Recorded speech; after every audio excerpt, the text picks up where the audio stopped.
नाहीतर या आगीमध्ये ज्या धनगरांनी तुम्हाला सत्तेच्या शीर्षस्थानावर बसवलं, धनगरांच्या पेटलेल्या या ज्वालेमध्ये तुमची सत्ता भस्मसात होईल. फडणवीस साहेबांना असं वाटतं हुशार आहे साहेब, तुम्ही खरंच हुशार आहे, तुम्ही हुशार आहेत, पण आम्हाला एवढं समजू नका, आम्हालाही बुद्धी आहे ना. आज तुम्ही बोललात हाके सर, कृपा करून लहान भावाची विनंती आहे, याच्यानंतर असे वाक्य काढू नका. ओबीसी चळवळ मला शिकवू नका. माझं काम हे मला माहिती आहे, तुमच्यापेक्षा जास्त आहे.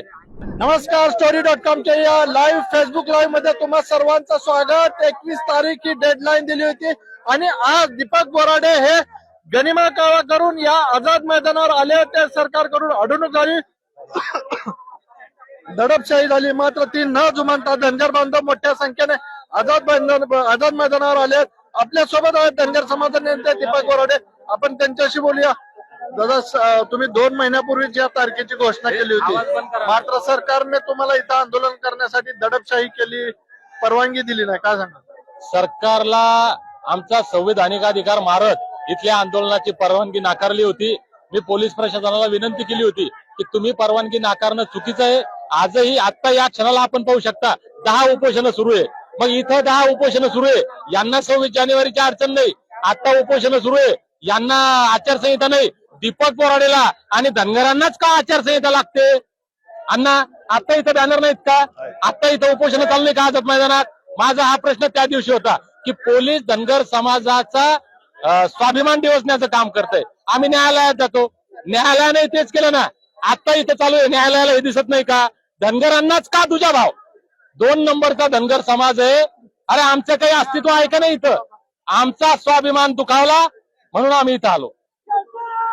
17 तारखेला काय तुम्हाला कसली नोटीस आली आणि तुम्हाला 17 तारखेला पोलिसांनी ताब्यात घेतलं? आम्ही 17 तारखेपासून 17ला चौंडीला मुक्कामी, 18ला पंढरपूर, 19ला जेजुरी असा आमचा रूट ठरला होता. मी प्रशासनाला विनंती केली की तुम्ही परवानगी नाकारली, आम्ही कोर्टात जातो. मला जे ठरलेला प्रोग्राम आहे माझा रूट हा करू द्या, कारण तिथं बांधवांनी वेगवेगळं नियोजन केलेलं आहे, पैसा खर्च केला, वेळ खर्च केला, यांचे श्रम वाया जाऊ नये. कुठं नाश्ता केला, कुठं जेवणाची व्यवस्था केली, कुठं हार बोलवले, कुठं फुलं बोलवले, कुठं जेसीबी बोलवलं, कुठं बँड लावला, कुठं डीजे लावला. या लोकांना मला भेटू द्या आणि जिथं परवानगी कोर्टाने नाकारली मी तिथून वापस येतो. पण ते माझं ऐकलं नाही. 16ला रात्री 11:30ला कर्फ्यू लावला, लाखो हजारो बांधवांना आमच्या नोटिसा दिल्या. 17ला मला अटक केली, हजारो बांधवांवर आमच्या गुन्हे दाखल केले. काय संबंध या गोष्टीचा? आणि माझ्यावर 4 दिवस नजरकैद, 4 दिवस नजरकैद.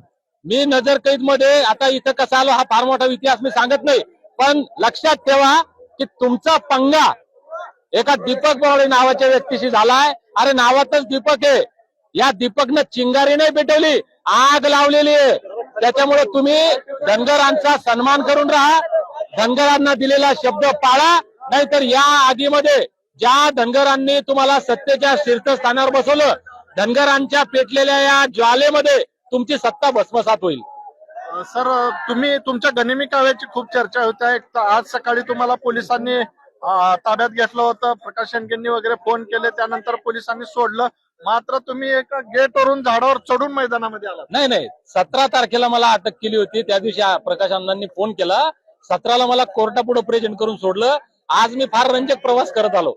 त्या पोलीस खात्यात काम केलंय ना.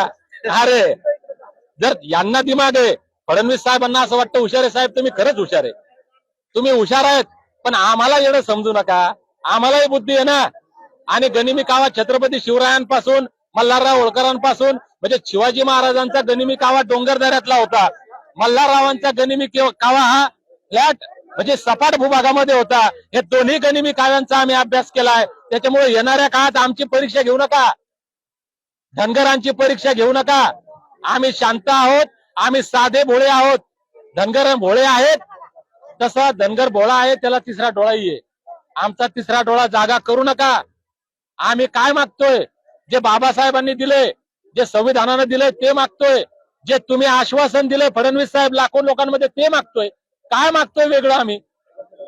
त्याच्यामुळं तुम्ही दिलेला शब्द पाळा, आमच्या लेकरा बाळांचं कल्याण करा, हीच आमची भावना आहे, हीच तुमच्याकडून अपेक्षा आहे. आता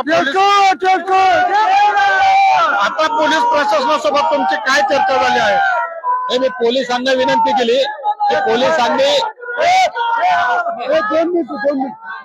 पुढील आंदोलनाची आम्हाला या ठिकाणी तारीख द्यावी. आज आम्हाला या ठिकाणी गनिमी काव्याने यावं लागलं. आमच्या बांधवांना चौकात चौकात रस्त्यात अडवलं गेलं.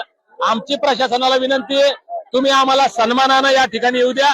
आम्ही शांततेनं संविधानिक मार्गानं आमच्या न्याय हक्काच्या अधिकाराच्या माध्यमातून संविधानानं आम्हाला दिलेल्या अधिकाराच्या माध्यमातून या ठिकाणी आमचं आंदोलन करतो.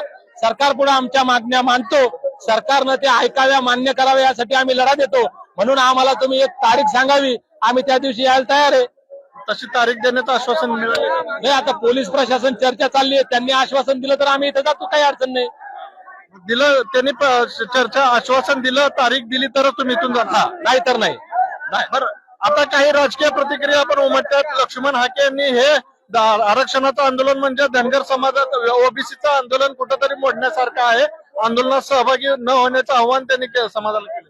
ते माझे मोठे भाऊ आहेत. मी आपल्या माध्यमातून त्यांना नम्रपणे सांगतो की आज तुम्ही बोललात हाके सर, कृपा करून लहान भावाची विनंती आहे, याच्यानंतर असे वाक्य काढू नका. ओबीसी चळवळ मला शिकवू नका. माझं काम हे मला माहिती आहे, तुमच्यापेक्षा जास्त आहे. याच्यापेक्षा मी जास्त बोलत नाही. कृपा करून भाऊ आहे, मोठे भाऊ म्हणून आदराने सांगतो, याच्यानंतर असं बोलू नका. आपल्या सोबत प्रकाश शेंडगे आहेत, ज्यांनी अनेक आता पुढची दिशा काय?